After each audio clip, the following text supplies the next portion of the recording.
Okay. Floor is you. Floor is yours. That's your joke? Yeah. He said he would start out with a joke to help me calm down a little bit.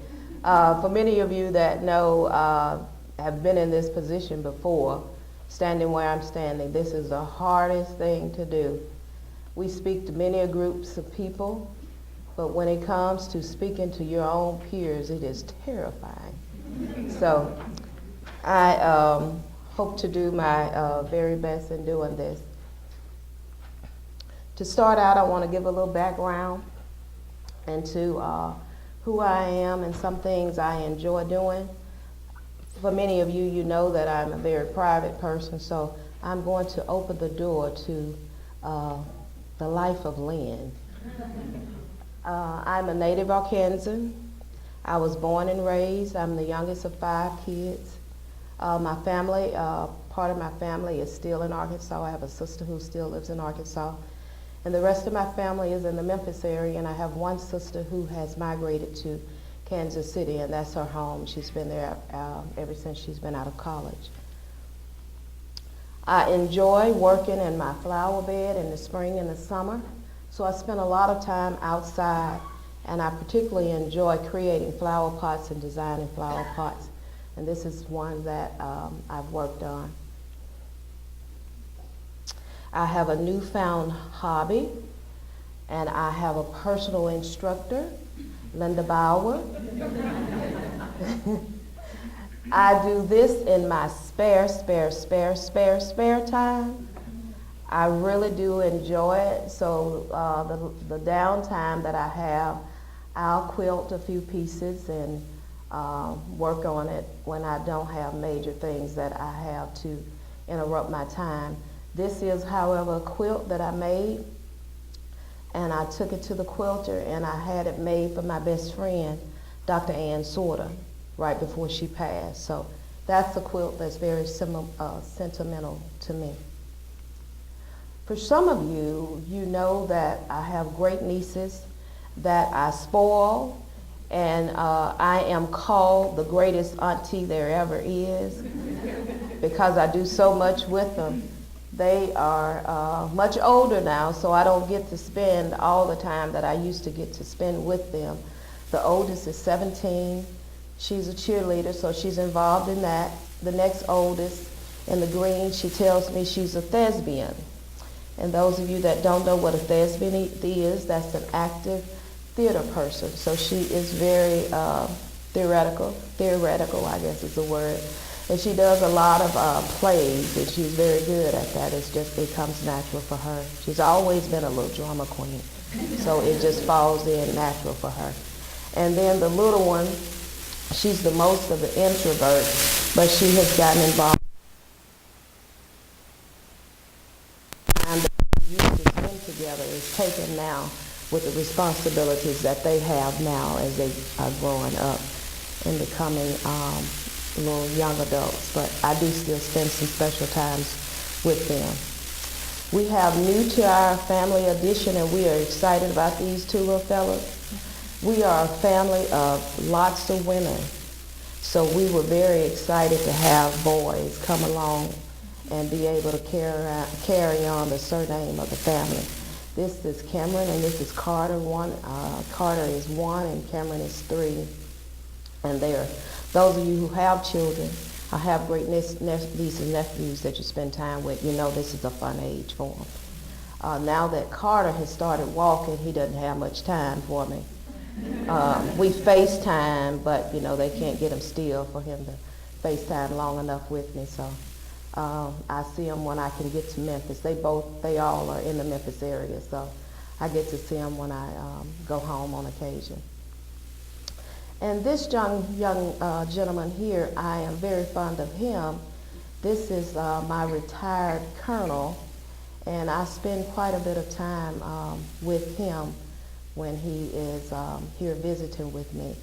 And he made time today to be here with me to support me, and I'm so very excited about that. And lastly, some of you, but not all of you, know that I am a heart transplant survivor.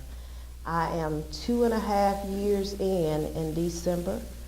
I have gotten all good reports. There has been no rejection.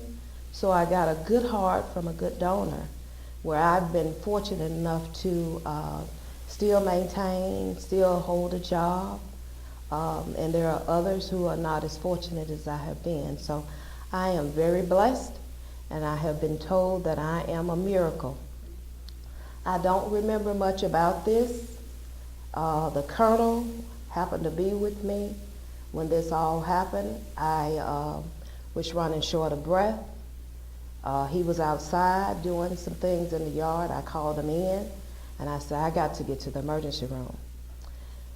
Going to the emergency room, we made 3 or 4 stops because I was struggling with breathing, so I had to just stop, stick my head out the door, and I had to regurgitate on some occasions. We got to me to the emergency room. I was in extreme pain, and all I remember is them calling my name and me going back to the back and waking up in Vanderbilt Hospital with a new heart. That's all I remember. And I didn't know that until my family told me, because I kept telling them, I got to get back to work. I got to get back to work. And they were telling me, you have had a major surgery, you can't go anywhere. But they never told me what happened and, what I'd gotten. And I guess they were trying to safeguard me for a lot, a while. And while I was there doing that, of course, I had my brother spent the whole time with me. And so I would occasionally have these blank stares where I wasn't talking and I just looked, just have blank stares. So he thought, of course, something was wrong with me. So he calls in the psychologist. And those of you who know me, I have a dry sense of humor. So I was carrying on with the psychologist. And there was one time they left, and he told me, he said, you better quit playing, he said, before they carry you out in a straitjacket. So, of course I did, because I didn't want to be living in an asylum. So I stopped carrying on my banter, and I started just asking the questions that they would ask. But there was nothing wrong with me, psychological, and I do believe a lot of that had to do with my not knowing what actually had happened. So, and I'm thankful for that. And I'm thankful for my prognosis as well, that I've not had any issues with my new heart. I just take my time. When I get tired, I get somewhere and sit down, and I take breaths. There are things that I cannot do like I used to do, but I do what I can. In this process, I had to learn how to walk again, so I went through extensive therapy. I stayed from June 12th, I believe, through September the 19th or so. And after that experience, I couldn't go home and stay by myself, so I went to Memphis and I lived with my sister and my nieces and their families. And having me a part of a family helped with my development and progress, because they made sure, my sister made sure I ate balanced meals every day, and then I was around the girls every day. And the oldest great nephew, she babysits him, so he was a part of my inner-day activity. He was learning how to talk, so she would send him in to come get me to eat breakfast. He'd tell me, come in and eat, and I'd play with him. So I had some interaction that otherwise, if I was home alone, I would not have. And I credit all of that to a favorable and fast recovery. So the doctors don't know really what happened. The outcome of what actually happened to me, they thought it was a stroke because I lost the use of my legs.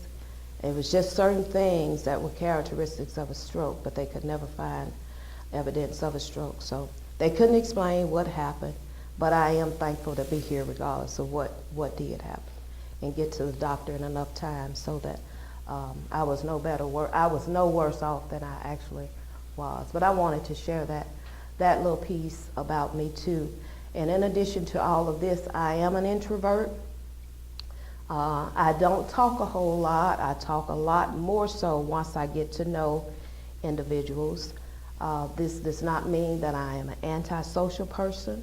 I'm a very social person, and I love to have fun. So for those individuals who have been around me, you already know these things about me. But I felt the need to just share a little bit about my background and who I am for those of you who are not familiar with me.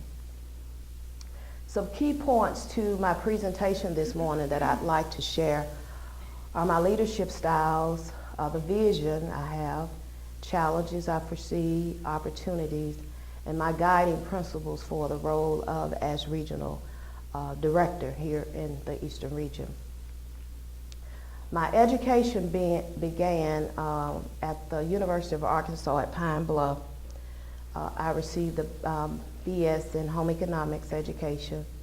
My MS was from University of Tennessee at Knoxville in Ag and Extension Education, and I went through the winter course for those of you who are civil service or Gen X's like myself and still around.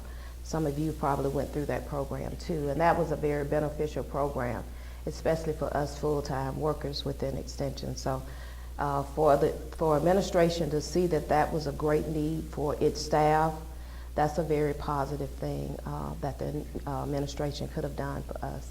So, and I benefited greatly from attending the winter course. And from there, I received a doctorate in educational leadership through a cohort program that Arkansas State offers, and they still offer that program.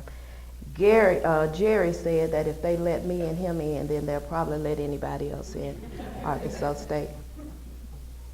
And some of my experiences, I feel that my background and experiences that I've had throughout my career correlate closely with the responsibilities that are outlined in the position as regional director. So I'll start from the top. Right after college, I was hired as a home economics teacher in a rural county in Arkansas. I had 3 positions that where principals or superintendents at that time were calling me to take on positions.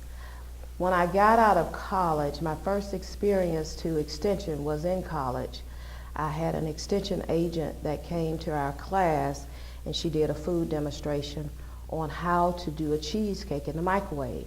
So this is during the evolution of the microwave, so she was demonstrating foods that could be done in the microwave. And as she stood and did a presentation, I sat and I thought, that's something that I'd like to do. So when I got out of school, I applied for Arkansas Extension where they had a freeze. So meanwhile, I had schools that had contacted my school to find out recent graduates, and my name was given to those superintendents. So those superintendents of those schools started calling me. Well, I was young and dumb, so what I did is I took the first position, which was in Cotton Plant, Arkansas, a rural small community in Arkansas. And I have no regrets for that experience. It was a great experience. Meanwhile, Mr. McKee was trying to recruit me for the University of Tennessee, and Mr. McKee was a long-time district director in the Eastern region, in the Western region, I'm sorry. And he had gone to Arkansas, and they had told him that there was a recent graduate who was myself who had graduated, told him where I was from. He didn't know how to find me. Well, one thing he did is he called the local extension office in the county in which I worked. And the lady knew me because we all went to church together. So she gave him my home phone number. He called, and he said, I have a position at the University of Tennessee. It's a position that's not too far from Memphis. It's in Fayette County, and I'd like you to have that position.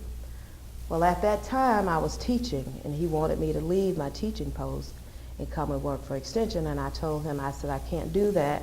I said, but I can come after my teaching year is over.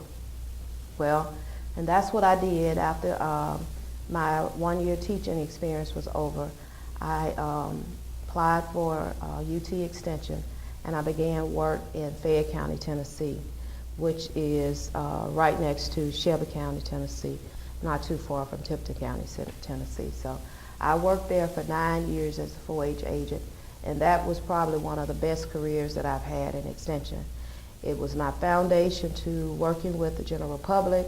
It was my foundation to professional work, where I worked within an organization of people who cared, not only the people that were in the county, but the people within the region.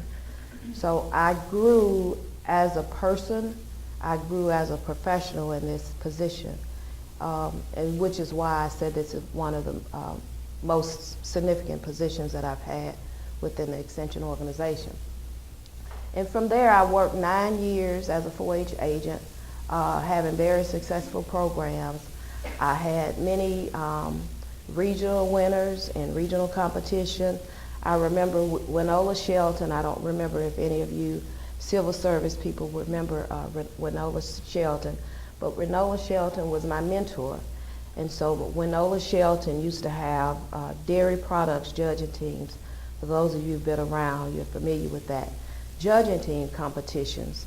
So she brought me to her house and trained me on how to do dairy judging with my group. She taught me so much in dairy judging and with the cheese and all that my teams started beating her teams. And at one competition, she came over and she told me, she said, "Now, I didn't train you for you to beat me." But you know, we both laughed about that. But those are some of the things that I did as a 4-H agent that were a part of regional competitions. I had 2, I believe, state-winning record book winners that went on to state and went on to National 4-H Congress that I was very proud of. And those 2 individuals I keep up with still as adults in 4-H. After I was in 4-H in Fayette County for a while, I got a phone call from the University of Arkansas at Pine Bluff, which is an 1890 institute, and asked me if I would be interested in leading a nutrition education program there. I went over and I had a conversation with the dean of the program and thought that, you know, this would be a good opportunity for me to get some leadership experience in. So I took the position. Working there, I had 3 FCS agents that I provided leadership to. These agents worked in the 1982 offices because we had a relationship, collaboration between the 1890 and 1862 institutions. So my agents for the 1890 program were hired in the 1862 counties, and they worked along with those FCS agents in those counties.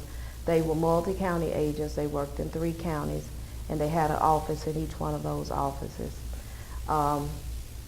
After I worked in this position, after 3 months on the job in this position, I received a letter of acceptance for the doctoral program that I had applied for. This position was in Southeast Arkansas. The other position where the school was in Northeast Arkansas. That was 3.5 hours away. So my dilemma is what am I going to do? Because I want to go to school, and I need a job. So I was out one day visiting with a staff member. We had been out in some of her counties. I had been observing her programs. And when we got back to the office, there was a job advertisement lying on her desk, and I picked it up and I looked at it. And on that job advertisement, it had an FCS position on there working in Craighead County. Well, Craighead County is the county in which I had gotten accepted into the doctoral program. I immediately made a copy of that advertisement, and on my way home, I called the girl that was over the program. She said, "I'll call you back in 5 minutes. Let me call the district director." She called the district director. She called me back, and she said, "We have interviews set up for the next week." And she told me the date and told me a time. She said, be at the interviews. I went to the interviews. I got the job, and I started work a few weeks after the interview. And so I worked there in Craighead County for about 2 years. I worked in that position supervising FNAP program assistants. I had 4 program assistants that I supervised. These ladies were 60 and 70 years old, so these ladies trained me. And I had one that I hired while I was in the leadership role. She was a Hispanic person, and she was working with the Hispanic population. So that was a learning curve for me, having to have to work with that audience. So the first thing I learned about her is that she arrived late. So I'd have these Monday meetings, and she'd arrive, and I'm thinking, okay, how do I deal with this? So finally she came in one day, and after everybody left, I pulled her to the side and I said, you know, work start at 9 here. We have trainings at 9, and you need to be here at 9. And after I told her that, I had no more problems with her. But I since learned that working with that type of audience, that's a characteristic of theirs. If they don't know, they just show up when they feel like they want to show up.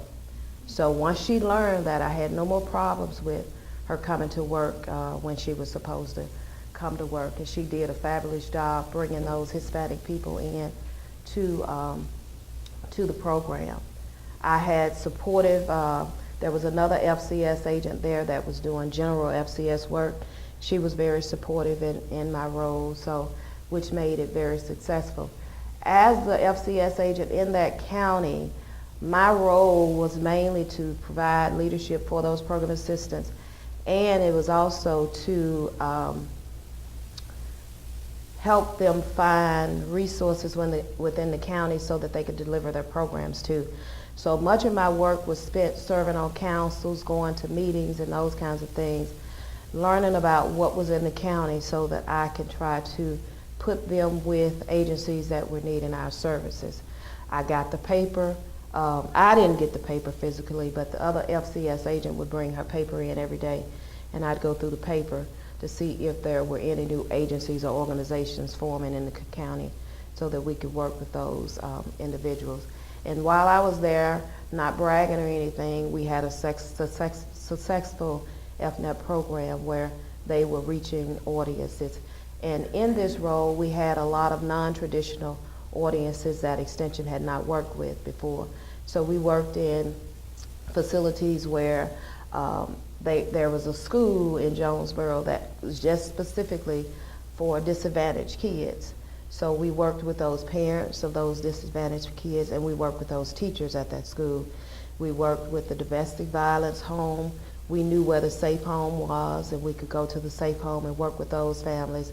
And what we did with them is teaching cooking skills so that when they were out on their own, then they'll have these skills where they can prepare foods for their families. So that was a very fun position for me to work in. And I'll give a story about this. Most of you know how I dress. And in that position, I didn't dress like I dress now. You know, I'll just have on a pair of slacks and a top. Well, I went out with one of my older FNEP program assistants, and at that time, she was probably late 68, 69, or early 70s. So she told me, she said, we're going to go out to this family. And she said, now you go home and change. And she said, put on you something, you know, put on you something else, not what you have on. So I went home and I put on another pair of slacks and put on just a little casual top. And I come back up there, she looked at me, she said, you need to go back home and you need to put on some jeans and put your tennis shoes on, and we're gonna leave your purse in the car. I said, okay. So I went back home and I came back to the office. She said, okay, let's go. We head out, and when she pulls up, I thought, oh, okay. Then when we get in the house, I said, oh, okay. And she said, leave your purse in the house. She said, I don't take anything when I go. I just take my notepads that has my lessons and anything that I'm going to pass out. So I get in the house, and I'm not used to stuff that we see when we work with FNEP program assistants, if you've worked with them. So we went in a house, and the mattress was in the middle of the floor. It was filthy. There was a child who had a dirty face. There was a table that had old dry food and that kind of thing in it. So I'm just sitting around on the edge of my chair just looking, and I know I'm not supposed to do that. I'm supposed to act like, you know, none of this is bothering me. But I'm looking around the room and I'm thinking, how in the world do people live like this? But she sat there and she did her lesson. She handed out her paperwork, and when she was done, we got up and left. And when we got in the car, we started pulling off, and she said, "You see why I told you to go home and put on something else?" I said, "Yes." So after that, whenever she told me to do that, I had no questions about what I needed to put on. I went home and I found me a pair of jeans, I found me just some kind of top, and I put on my tennis shoes because I never knew what to expect. So that's what I did in that role as a family consumer science agent, supervisor, FNEP program assistant. A very rewarding position for me because I didn't live in those kind of conditions. I didn't have people around me in those kinds of conditions. So I was totally blown away that there were people living like that. I didn't get through. And then my next role after that is I went to Little Rock as a program associate, providing training for the state FNEP program assistants and the agents who were supervising program assistants. And then I moved to the program that I'm in. I came back to Tennessee and worked as regional program leader in this position that I'm currently serving in now. And about 4 years ago, I was asked to go to Shelby County and work in Shelby County as the interim county director. And I did that for about 2 years until we got a person secured for that position. And I am a freelance writer of curriculum for the University of Kentucky whenever they need me. So I did a lot of that when I was out sick after I got out of rehab and was in Memphis working. I did a lot of that for University of Kentucky. Now my leadership styles, don't let this frighten you. I know most of you probably will say you have one leadership style, but most individuals have several leadership styles. It just depends on the situation that you're working in. But my dominant leadership style is servant leader. I have a genuine compassion for working with individuals, trying to help them excel. And as in servant leadership, you help people find where they are. You help them to discover where they are in their position or personally where they are, and then you try to bring that out of them. You're in this position as a servant leader trying to push them beyond their goals, push them beyond where they're currently working so that they can grow and they can do and make behavior changes. So I use this as servant leadership style a lot in this role as program leader because I work individually with agents a lot, mentoring, coaching, and even my seasoned agents. When you're asking them to be a part of committees and such, you know, the first thing you get is, I don't want to do that. I don't know if I can do that. Well, then I have to step in a role and say, look, you have these skill sets. These skill sets are needed on this committee. You are an outgoing person. You speak. You'll speak up. You will be good on this committee. And once you say those kinds of things to individuals, then you can get them on board. But that's how you get people on board, is trying to encourage them, bring them in from where they are as a servant leader. And I have another leadership style, which is shared leadership style. And I use this a lot as I work in my communities, work in my counties with groups, with work groups and with committees. And when I do this, I assign everybody that's a part of my work group or committee, I assign them a responsibility. And I think it's important that when you have a committee of people working with you, you give everybody a responsibility. And giving everybody a responsibility makes them feel a part of the committee. It makes them feel a part of whatever that project is that you're working on. And in addition, it gives them a voice on the committee. So I feel these two are important characteristics of me, who I am as a leader in my role as program leader. Some leadership experiences that I have been afforded since I've been with Extension have been UT Leadership Academy. Some of you probably are familiar with that. I went through the program, and then I was asked a few years later to go back and help with the program. We no longer have that program. And in Arkansas, when I was in Arkansas, I went through Faculty Leadership Program, which is similar to the program we had.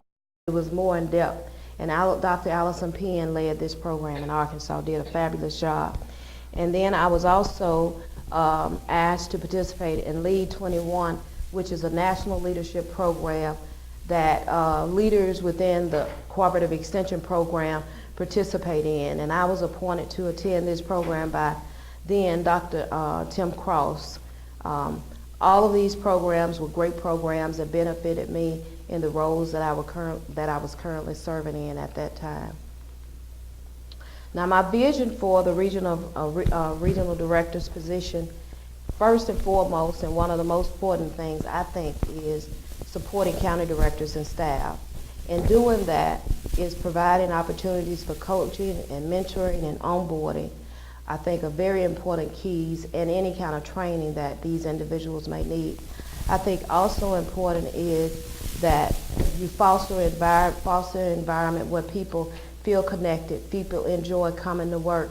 And this is not to say that this is not going on in your counties currently, but if it is going on, for me to foster those relationships, and if it's not going on, to work with those individuals to see what's going on and to get those county offices to that point where people want to come to work.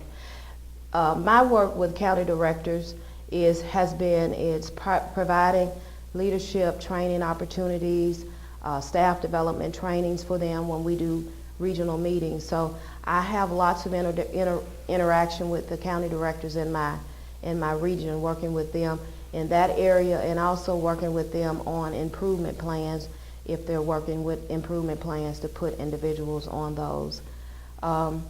Sustaining successful partnership, I think, is important, and what I would like to do if I was chosen for this position is to establish a relationship with those existing partners, and then keep those individuals privy to what we have going on within the region so that we have long-term successes with those individuals and they're wanting to continue to partner with us.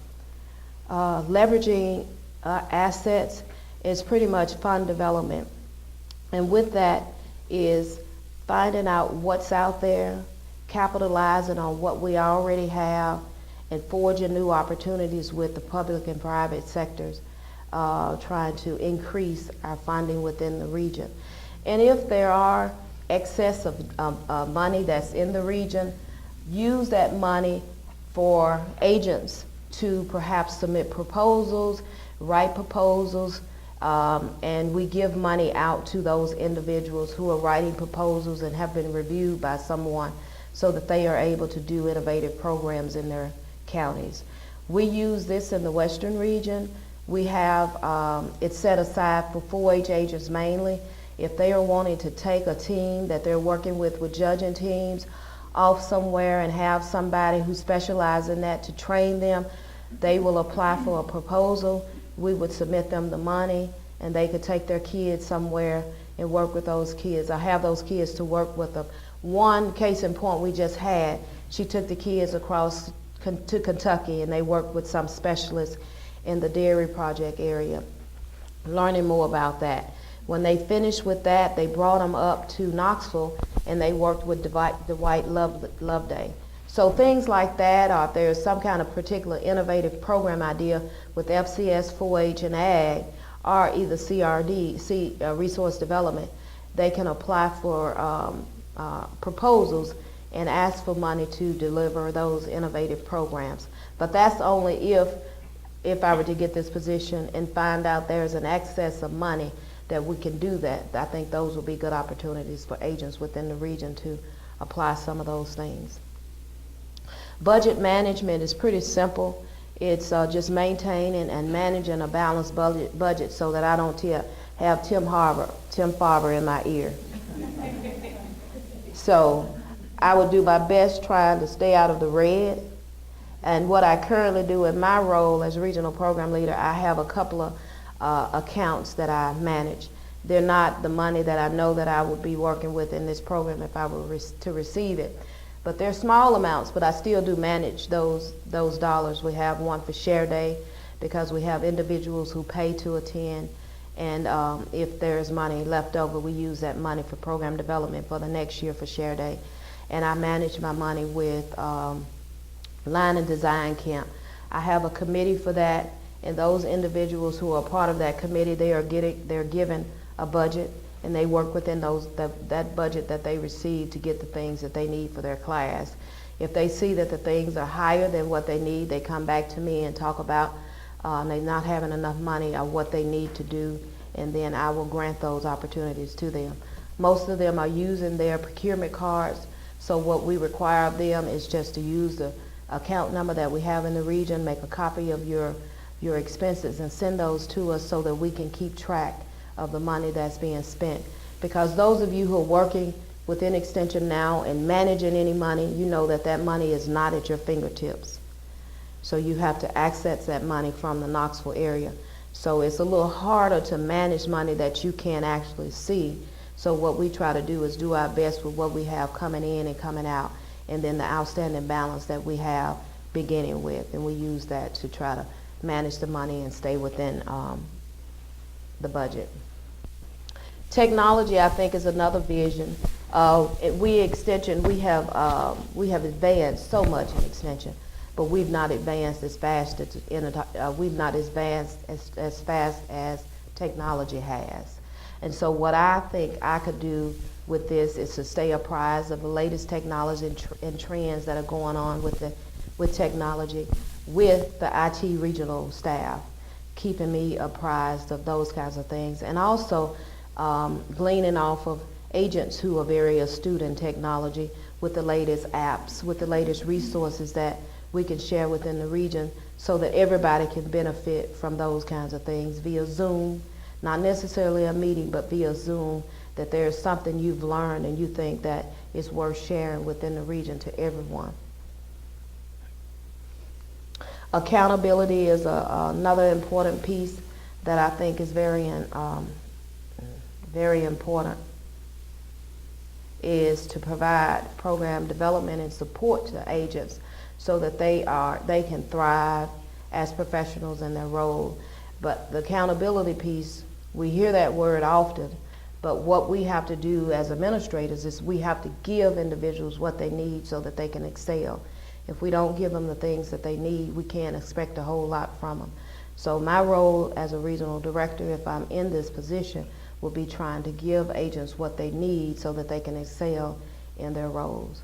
But that is a two-way street that has to be communicated with me. I can't read minds. That's one thing I can't do. I've not learned how to do that yet. But you have to communicate your needs to me so that I can work through with whomever it is that I would need to work through to get you the things that you need so that you can perform well in your position. Challenges that I foresee in this position is a sustained workforce. In the last 3 or 4 years, and I think this is evidenced across the whole state, we have seen a substantial turnover in our employees. In the Western region, we have hired, and let me go back, our new workforce are the millennials, whether we want to believe that, embrace that or not, but they are. And in the Western region, our workforce is about 10% of millennials. That is support staff, that is professional staff, and that is our program assistants. So right now we have almost 10% of those individuals as millennials. And we've hired in the last 2 or 3 years, we have hired about 4% of those. And that number is going to gradually increase as we see civil service employees retire, if we see employees retire because they're getting married, because they realize that extension is not what they want to do. As we see people come and go, most of those people that we're going to hire are going to be millennials because they're coming straight out of school, is what we've seen in the Western region. And I'm sure you've probably seen that too. You may have not put those numbers together, but I'm sure you've seen that. Another challenge I foresee are some societal issues, and one in particular is mental health. And you may think, what does mental health have to do with me and extension? I think one thing we need to think about is putting things in place to keep us safe. And then there needs to be some things that put in place where we can identify mental illness. We learn characteristics about mental illness. Mental illness is not just the person that you see walking down the street who's homeless. The mental illness could be people that are sitting in this room right next to you. The mental illness could be your neighbors. The mental illness will be the clientele that we'll hire for positions, and the mental illness people will be these clienteles that we're trying to serve. So they may be farmers that you're working with, they may be parents, they may be teachers. These are not just some people that are on the side of the street begging for money. These are functioning people who have mental issues and that we need to be aware of.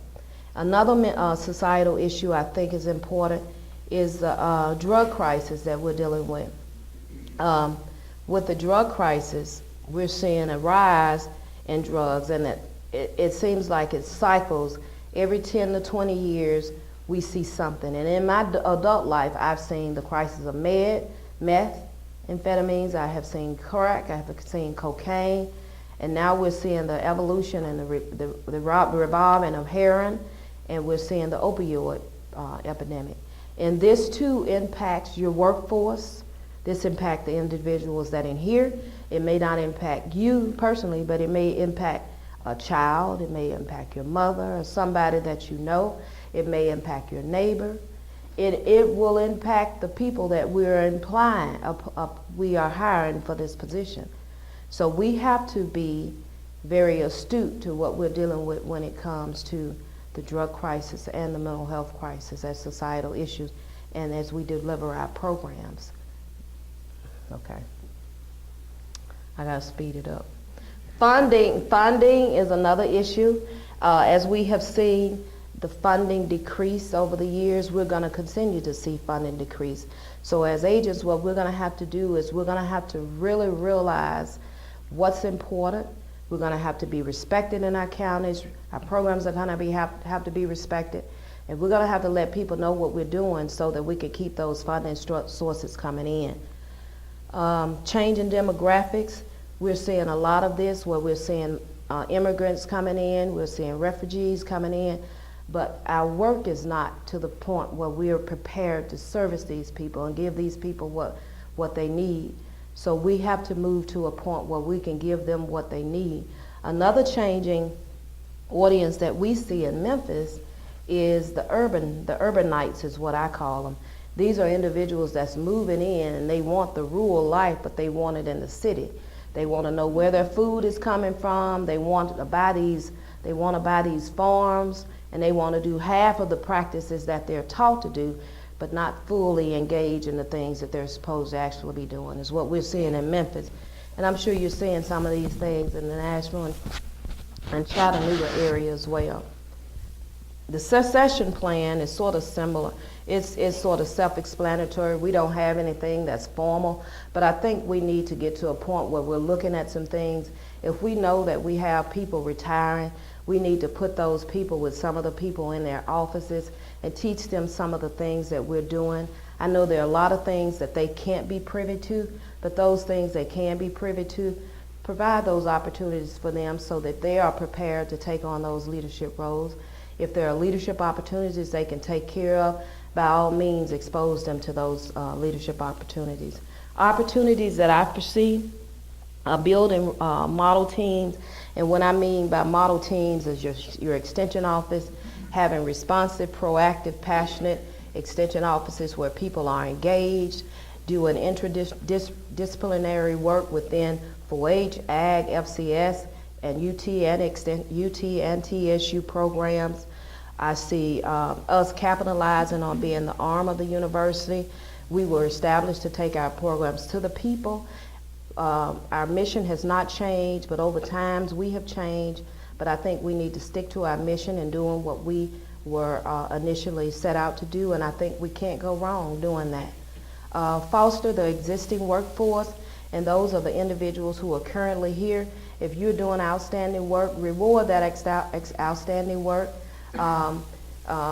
Acknowledge that work and showcase that work. If there are regional and state opportunities where you can showcase extensions and their work, do that by all means. Praise the work that's being done so that those individuals will feel appreciated and their work will be appreciated for what they're doing as well.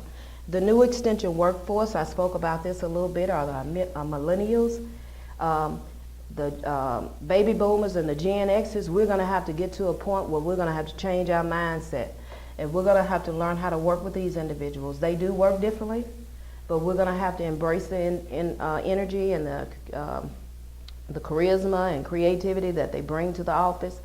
And we're going to have to accept some of the ideas and things that they have and just try some of the things. If they don't work, we reassess and figure out how we can possibly redo it or not do it, but always embrace some of the ideas and things that they're bringing to the table, because then they feel a part of your team. If you don't embrace or take in anything that they're saying, they don't feel inclusive and a part of the team that you are trying to build within your offices. The extension and innovation, we have to continue our programs that are innovative, that are relevant, and that are innovative. Programs that are bringing people to us is what we want to see. So we have to continue that, and especially in the era of time where we're wanting funding. And recruitment opportunity, we have to keep our recruitment opportunities going on with our interns, keeping those privy to job openings. And I think one key important thing that I think we all can start doing is working with our high schools, getting family and consumer science and ag on the minds of high school students. And when they get to college, they will pursue those opportunities if they already know about those opportunities as seniors and juniors in college. So, my guiding principles for this position as regional director would be is the first and foremost is to develop relationships where I can support staff with their personal and work goals in an effort to bring out the best in individuals and empower individuals. I would be candid, I would be honest, and those that know me know that this is who I am. I would bring a level of integrity that complements the core values of Extension and UTIA system. I will continue to foster the relationship that we have with Tennessee State University, and I would lead by example. And lastly, I just want to lead that even though the infrastructures of the West and the East and the South, the West, East, and what I'm missing? Central, missing my own. The Central, they're all the same. The terrain is different. We're flat, you're hilly. But one thing remains the same is that the people we serve are the same people. These are people who are compassionate about their work. I'm compassionate about my work. And I plan to, if I'm offered this position, I will bring that same passion to this region, and I will be here willing to help the same way that I've helped my staff in the Western region. Are there any questions? I had to do that fast, Jim. Thank you.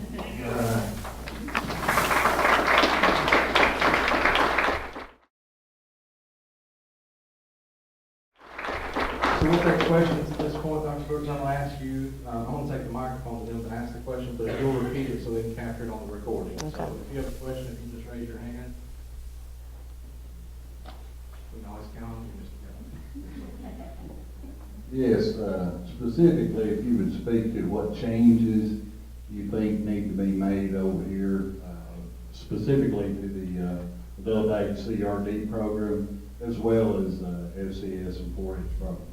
I can't speak to ag, and my philosophy, can you hear me? If you'll repeat that question. Okay, he said, what changes would I make to ag specifically and the FCS programs if I were to get this position? I don't believe in coming into a system changing things as quickly as I get into a position. I like to assess what's going on, and if there's a need to change, then I bring a committee in and we talk about what the changes need to be and what you feel like the changes need to be. I don't know enough about ag. All I know about ag up this way is that you do tobacco and we do corn. We do corn and we do cotton. So that would be something that I would have to learn a little bit more about, is ag production and what you do as it relates to ag here before I make any decisions about changing programs. I personally don't feel comfortable coming into an organization, even though this is one that I work in, changing things that I'm not familiar with. That happened to me, and I didn't like it at all. So I just think that I put myself in the position of you when I make decisions a lot of times. I was described by a professional in my doctorate program as a quiet leader. Actually, what they did is they bought each one of us a textbook, and we had to review the book and do a book report on the book. And my book was Leading Quietly. And that doesn't mean, let me say, that that's anybody that's ineffective. Leading Quietly is a book that talks about how the person who is quiet leads, and that person leads prudently, and that's me. I think about things, and I think about the outcome, and I think about what the results, and I think about the people who are involved and how this decision that's made will impact individuals. So I work like that. I just don't make a decision based on what I feel like should happen.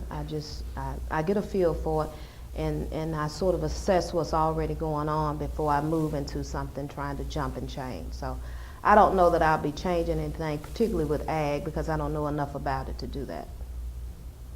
I feel like if things are working, let them continue to work. If things are broke, then you assess and see what's broken and where it needs to be fixed.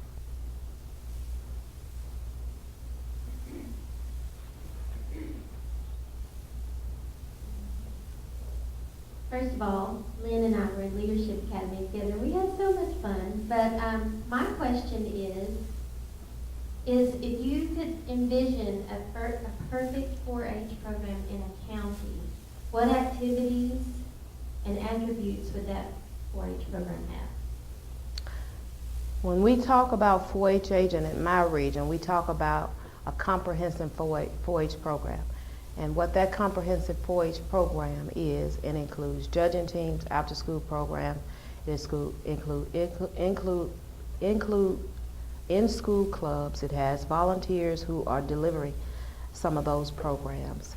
That's an inclusive program for me, including honor club and that type of involvement. Volunteerism, leadership experiences that they're all involved in. That's what a total 4-H program is to me. Now, I understand that an FCS agent can't do that by themselves, and that's where volunteers come into play. So if those if volunteer organizations are not in place in your counties, and your county needs to grow, then we need to look at volunteer organization opportunities in recruiting volunteers so that they can come in and deliver some of those program areas that are not currently being implemented.